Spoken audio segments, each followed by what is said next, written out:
तो दोस्तों कल खेसारी लाल यादव की फिल्म राजा राम रिलीज हो रही है।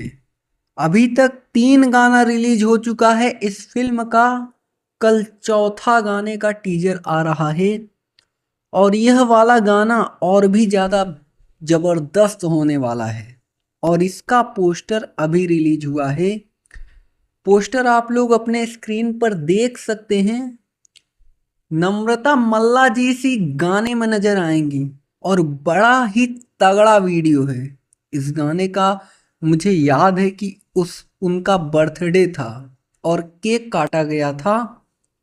उसी समय से शूटिंग के सेट से एक क्लिप वायरल हुआ था। तब से आप लोग एक्साइटेड हैं और यह वही गाना है। आप लोगों को बता दें कि इस गाने को लिखे हैं प्रकाश बारूद जी। विनय विनायक जी का म्यूजिक है और शिल्पी राज जी और खेसारी लाल यादव के साथ इस गाने को गाए हैं। पोस्टर आप लोग अपने स्क्रीन पर देख सकते हैं। सारे गामा से कल आएगा। कमरिया लॉलीपॉप गाना का नाम रखा गया है। तो दोस्तों आप लोग तैयार रहिएगा, गाना बहुत जबरदस्त है। फिलहाल दोस्तों इस वक्त के लिए यही न्यूज़ निकल कर आ रही थी।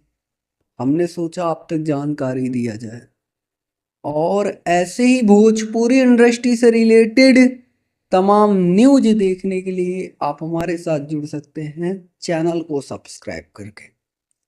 बेल नोटिफिकेशन को ऑल पर सेलेक्ट कर सकते हैं जिससे भोजपुरी इंडस्ट्री की हर खबर आप तक सबसे पहले पहुंचे। जी धन्यवाद दोस्तों।